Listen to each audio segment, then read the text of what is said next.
For more video, please subscribe and click the bell button. Thank you.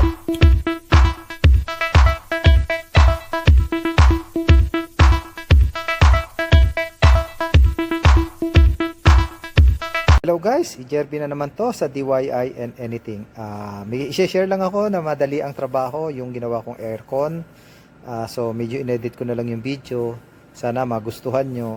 Wala naman, ano lang yun. Pinakita ko lang din, diba sabi ko sa inyo, bago din ako mag-check ng AC, ang una kong laging itetest yung compressor kung okay ba siya o hindi. So makikita mo dun sa video kasi nauna na yun. Na-repair ko na yung unit, eksakto na videoan ko. Na-repair ko siya. Tapos tinesting ko muna yung ating flapper valve test or compression test. So sablay siya. So kumuha ako ng bago. Pero bago natin ikabit yung bago, so nire-process ko din yung unit. So makikita mo din na nire-process ko paano yung system ko. Sorry guys, medyo nagmamadali lang ako doon sa video. Kasi may iba rin akong trabaho tsaka yung mga tao ko nandun. Tapos pagkatapos ko i-reprocess, di ba nandun yung bagong compressor. Nandun na rin yung pag-testing ko ng compressor na kung umaandar, syempre bago natin ikabit, ite-testing natin na umaandar, hindi yung diretso kabit tayo. Pagkatapos ng pagkakabit ko nun, so ite-testing uli natin siya ng flapper valve test, makikita mo na okay siya. Baka kasi pagkakabit mo sira pala, o halimbawa bumili ka na second hand, diretso kabit mo, hindi ka nag-flapper valve test, so yun yung mangyayari. So sa video na to, pinakita ko lang yung ginawa ko hanggang sa umandar, at least may ma-share lang ako. Kasi itong mga nagdaang araw, wala ako naging video kasi medyo busy po si Lolo. So palabas-labas din ako kasi nauutusan sa labas pag mga major problem, tapos balik dito. Tapos may mga inasikaso. Pinakamahirap kasing gawin yung magsasagot ng email. Yung partner ko nga nagrereklamo na Nagre-repair na, nasagot pa sa email kasi may mga email kami na kailangan sagutan dahil yung mga reporting. So ngayon, pakita ko na lang yung video guys. Panoorin nyo na lang yung ginawa ko. Inedit ko na lang yung video, pasensya na guys. Katuwaan lang yung video na yun, nagmamadali ako. Sana may matutunan din kayo kahit konti. Thank you guys, continue tayo sa second video. Thank you. Okay guys, eto tinesting natin yung compressor para kuhanan natin ng pressure. Kung mapapansin nyo, umaandar. Tinanggal ko na yung sounds ng compressor mismo. So, tingnan nyo na lang yung gauge. At least umaakyat siya. Dito natin malalaman kung loose compression ba siya o hindi. Paabutin natin siya ng 350 PSI bago ko siya papatayin. Tapos tingnan nyo kung ano yung mangyayari dun sa pointer ng gauge natin. Kung magi-steady ba siya o hindi. Etong practice na to gagawin po natin sa mga technician na bago magpalit ng compressor. I-leak test mo siya or compression test yung compressor para hindi na sayang yung oras mo sa pag-reprocess, magsasayang ka ng oras, tapos gas, sayang lang po, lugi ka, lalo na kung paulit-ulit yung problema, yung pala may loose compression na. Ito papakita natin is pag-test ng loose compression, ayan, aabot na siya sa 350, papatayin ko, pansinin nyo. Okay, nakikita nyo po yung pointer ng gauge bumababa. Ibig sabihin, naglilik po ang ating compressor. Yan yung tinatawag na loose compression. Kahit bumobomba siya ng bumobomba, pero hindi niya kayang i-steady. Ibig sabihin, sumisingaw yung piston niya o yung mga sa gasket niya. Kasi bumababa siya. So, ang mangyayari niyan, kahit kargahan mo siya ng kargahan ng gas, sisingaw at sisingaw lang din or hindi mo makukuha yung enough na lamig. Kasi hindi niya kayang i-pumping ng maayos yung freon sa loob ng ating system. So, ayan, pababa pa ng pababa. So, yan pa lang po, lagi nyong gagawin is mag-compression testing ng compressor bago tayo mag-start ng reprocess. Lalong-lalo na yung mga split type, total madali lang siyang baklasin kumpara mo sa window type. Pero kung maaari, pati sa lahat ng refrigerator, palitan mo. Tanggalin mo, tapos kabitan mo ng sa access valve, tapos i-test mo 300 to 350 enough na po. Ayan, bumababa talaga siya. So it means yung ating compressor ay sira na, palitan na talaga. Sana po na nakatulong tong video na to. Gaya na yung sinabi ko, bago ka mag-reprocess, compression test muna tayo. Okay guys, thank you. Susunod ulit tayo na video. Okay guys, mag-flashing naman tayo. Ito yung condenser na papalitan natin ng compressor. So, kontrahin mo din syempre yung ating lalabasan ng gas, 22 ang gamit ko. Gaya na sabi ko, wala kaming 141B. So, pinapasingaw-singaw ko din siya. So, palalabasin natin yung dumi kung meron ba talaga. So, kaya ginaganyan-ganyan ko, kinokontra ko para at least maipon yung pressure sa loob. Wala pa rin ako makaramdaman. Antay-antay lang po tayo. Hindi gaya sa Pilipinas, may 141B. Pero kami talaga, kahit nung dumating ako sa Qatar, is R22 lang ang gamit namin sa paglilinis. Ayan. Yun. Sobrang dumi. Kung mapapansin nyo. So, palabasin pa natin. O, pinatay ko lang muna. Tingnan natin kung meron pa. So, kulang pa yan. So, sa unang ano pa lang yan, para at least hindi mabigla. So, bubuksan uli natin yung gas. Pasisingawin ko uli siya para at least tuluyan ng malinis. Oh. Buksan natin uli. Tapos, palabasin natin. Kung mapapansin nyo yan, yung duming yan, yan yung nakakatakot. So, ibig sabihin yung compressor talagang yung sira na hinigop na nung yung langis papunta dun sa ano, kaya pumasok dun sa condenser coil, di ba? Nakita nyo yung kaninang test natin, may leak yung compressor. Yan yung nangyayari. Yung langis na pupunta sa condenser. Kasi nga, nahihigop niya eh. Nahihigop niya sumasama, kumbaga, dahil may leak. Ayan, pasingawin natin maigi. Control din. Ayan, sa pagpa-flushing po, habang hindi pa nalabas yung liquid, kontrahin mo para maisama siya ng tuluyan. Hanggat kaya mo kontrahin mo. Para maipon sa loob. Tapos ayun may lumalabas ng bigla. Kasi pag yan dire-diretso lang, hindi mo mailalabas ng bigla. At least kahit pa paano, kontrahin mo, dire-diretso siya. Yung parang biglang nagkakaroon ng pressure. So, anuhin natin ng buong gas. Papakita ko sa inyo kung paano ako mag-flushing. Ganyan ang ginagawa kong practice kasi tinuruan lang din naman ako sa Qatar eh. Ayan lumabas na yung hangin. Ay, hangin yung oxygen, yung liquid. So, palabasin pa natin. Yung liquid ang kailangan lumabas at least makasama din paglabas yung lahat ng langis. Ngayon, ang ginagawa ko dyan, meron akong technique na ginagawa para masabi kong wala ng langis. Ginagawa ko yung practice na yung mapa-refrigerator, mapa-AC. Ganun yung practice na ginagawa ko. Magastos lang talaga ang reprocess, lalo-lalo na pag mga AC kasi laki ng butas niyan. Kumpara mo sa refrigerator. Sa AC, uubos ka talaga ng gas kaya iba nagtataka bakit daw ang mahal ng service. Yan po yung katotohanan dahil sa gas. Masyadong marami nagagamit. Pag hindi mo naman nilinis, bangungot ang kalalabasan mo. Ikaw din yung magbaback job. So, kumastos ka na ng gas, basta make sure mo yung compressor mo is okay.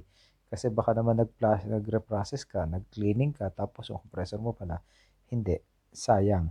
So makikita mo dito sa ginagawa kong practice kung paano ako mag-flushing, at least, eto ano lang din, turo lang din sa akin, gaya nga nasabi sa inyo, turo-turo lang yan, tapos i-copy paste mo lang, parang ganun. So, tayo natin lumabas yung pinaka-liquid para at least malaman nyo. Kung napapansin nyo yung kuko ko sinasahod ko, kasi tinitingnan ko pag may langis.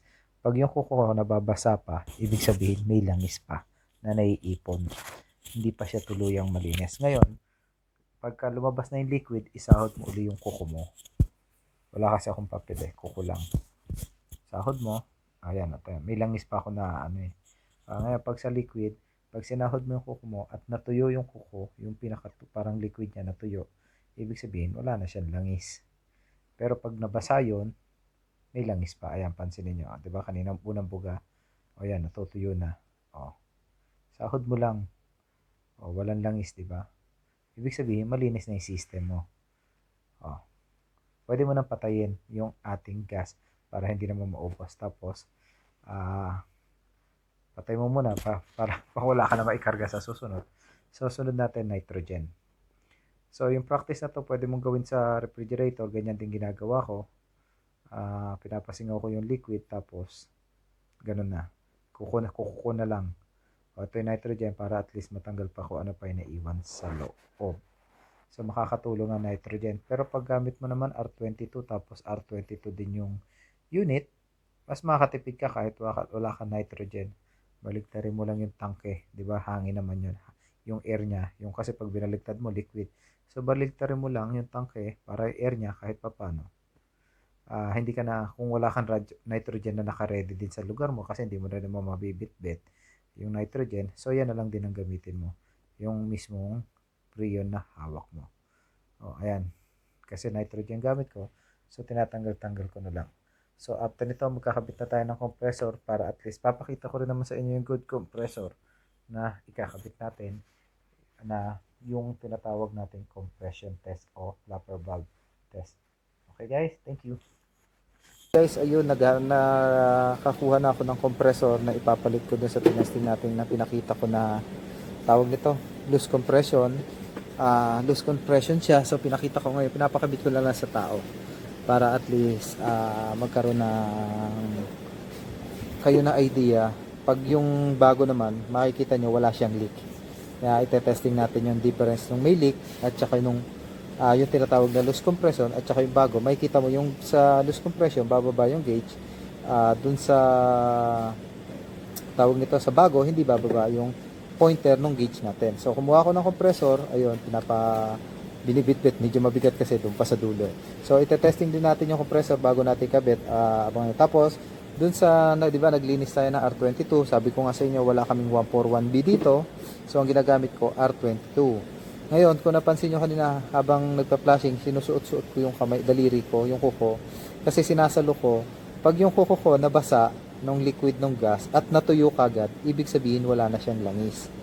Pero pag yung nakuko ko, sinahod ko ng liquid mismo ng R22 at nababasa pa din, ibig sabihin may langis pa siya. So continuous mo lang hanggang tuloy mo. Aminado po, magastos talaga sa gas ang reprocess. Pero sabi ko nga sa inyo, bago ka mag-reprocess, siguraduhin mong i-pump test mo yung iyong compressor. Baka naman kasi yung pumping mo hindi na okay. So, pwede din yung papel. Pumutol ka na halimbawang maliit na papel, isahod mong ganon, isahod mo, yung liquid niya tatama sa papel.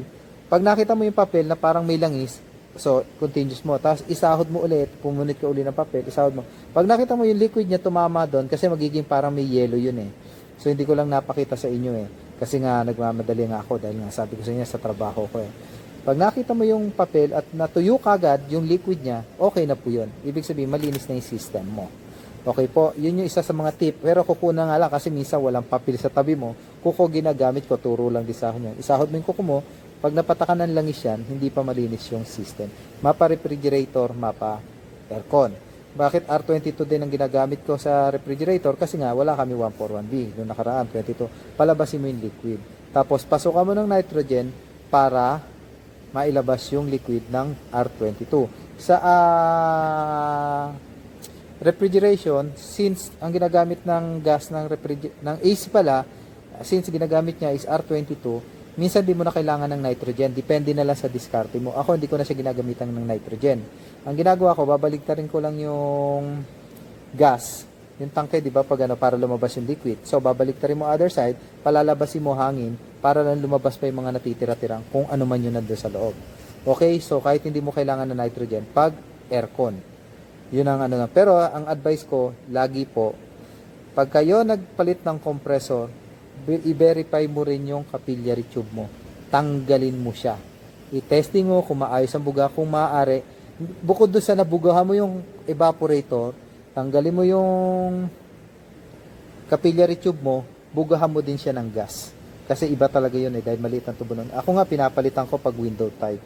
Pag split type, nasa sa iyo. Kung gusto mong palitan, isama mo sa quotation. O kaya, magkano lang naman capillary tube, so palitan mo para sure ka na na malinis. Kasi lalo na yung mga nasunog na compressor, yun ang itim talaga yung langis, palitan ka na. Pero kung halimbawa nasira lang siya dahil sa mga ibang cause, pwede yon. O kaya lalo na yung mga bago. Pero yung talaga sunog na sunog, yung paglinis mo, sobrang dumi nung pagbuga mo ng 22, talagang itim ang lumalabas. Advice ko, magpalit ka na po ng capillary tube. Huwag mo nang linisin, palit ka na. Sigurado na po yon. May kumapit na carbon doon sa pinaka-tube niya. Kumakapit kasi yan eh. Dahil yung langis na tumitigas, kakapit yung kahit sabihin mo na buga mo ng gas, minsan hindi basta-basta natatanggal yun. Ang gawin mo, palitan mo na siya. Okay guys, continue tayo doon sa compressor. Ayun, nakuha na, dinala na sa lamesa. Ite-testing din natin papakita ko rin sa inyo hanggang sa matapos natin. Kasi may nagre-request kung kaya daw aircon. Pasensya na kayo, nagmamadali ako dito sa video na to kasi baka biglang pumasok yung manager namin, makita bakit ako nagbibideo. So madalian lang yun paggawa ko ng AC. Pinagre-request paano daw ba step by step. So pinakita ko, mabilisan, pasensya na kayo. So susunod titry ko na matagal pag yung walang masyadong tao kasi mga tao ko rin baka sabihin nila bakit ako nagbibideo. So continuous tayo guys sa video, nandun yung compressor. Okay, sa ngayon, ite-testing muna namin yung compressor bago namin tuluyang isolda. Kasi baka, yun, pag may naririnig kang tumutunog, ibig sabihin, okay yung compressor mo. Kasi nakapagtabi siya ng pressure sa loob ng compressor. So yun mo, may singaw. Ibig sabihin, okay yung compressor mo. Pero pag bukas mo at walang hangin sa loob, either na nabuksanin o talagang sira yung compressor. So ngayon, ite-testing lang namin bago tayo magkabit. Hindi na matagal kasi hindi rin maganda tinetesting ang compressor nang walang gas. Tapos ite-testing mo na matagal. So ite-testing lang namin yung pressure kung okay siya para at least bago mo ikabit, at least sure ka na umaandar. Okay? Dali. Huwag mo, no connect ka kaya motor. Okay.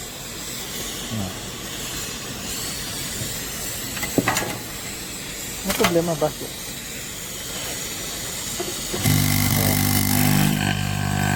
So meron. Okay. So umaandar ang compressor natin. Wala tayong problema. So kakabit na namin. Okay guys, ito naman yung bagong compressor na tinesting. Kinuha ko pala. Pinaanda na rin natin siya. So kuhanin din natin siya ng pressure. So 300 PSI to 350, pwede mo nang hugutin. Okay, ayan, umakyat na. So makikita nyo yung pointer natin pataas ang pataas. Ganyan ang gagawin mo, lalo na pag magre-reprocess ka sa mga bagong technician dyan. Bago kayo magre-process, i-compression test mo. Para at least hindi ka bangungutin sa pagre-repair. Baka kasi sira na yung compressor mo, linis ka lang ng linis, karga ka ng gas. Sayang na oras mo, sayang pa yung gas mo. So, ayan, mapapansin nyo, paabot na ng 300. Tingnan natin. Uy, nag-vibrate. Ibig sabihin, masyado na mataas yung pressure, hugutin ko na. Okay, ayan. So, mapapansin nyo, yung pointer natin nasa 300. Bumaba man ng konti yan kasi kahit papano, mag-i-stabilize pa yung kanyang air sa loob. Pero hindi siya kung gumalaw man siya, konting-konti lang. Kung mapapansin nyo, ayan o. Yan. Hindi lang makita sa liwanag eh. Pero hindi siya ganun bumababa, ganun kabilis. So okay yung ating compressor. Okay? Thank you. Okay guys, pinalitan natin ang compressor. So umaandar na siya. Ayan, ang normal niya 8.6 sa sticker. Ayan, mapapansin mo. 8.6 siya, pero dito sa akin 8.4. Going to 8.5. Ayan na rin yung aking tapos gauge. Ayan na. Tapos ayun na rin. So dalawang gauge ko kasi yung gauge ito mismo sa unit. So dito ang karga ko. Ayan. Dito. Ayan. Ito yung condenser. So mapapansin nyo yung lahat ng testing area ko. Ayan dito. So ito yan, yung pangalawa. 18,000 BTU. Ayan. Yung isa sa taas 24. Ito yung dito assembly. So yung gaya na sabi ko, nagsasara lang ako ng gauge doon pag nagka-testing. So ngayon, ito mandala. I-record na lang namin to para pambenta rin kasi ito. Pinalitan ng compressor. Kasama yung unit doon ng mga evaporator. Hindi ko na tinetesting evaporator kasabay kasi nagamit pa ako ng mga tubo. So ayan na, ang karga ko 65, ginagawa ko 70 kasi pag nag-record kami para pagdating sa kliyente, meron pang pasoka, sila na lang magbabawas. Kasi ang normal naman kasi sa aircon natin 60 to 65, kami ginagawa namin dito 70. 70 ginagawa ko dyan kasi magre-recoil kami, tapos may iwang gas dyan, hindi naman ganun magpe-perfect, tapos sa kliyente rin yan, hindi natin alam kung gano'n, pero 70 ginagawa sa mga unit. So sana may natutunan kayo, yung natin sa aircon, may nagre-request paano daw, so hindi na nagmamadali rin kasi ako dahil nagtatrabaho din ako makasingkit talaga. So pinakisuyo ko lang, so pinakita ko na rin sa inyo, isabi ko nga paano ipapalit ang compressor. Okay? Thank you guys!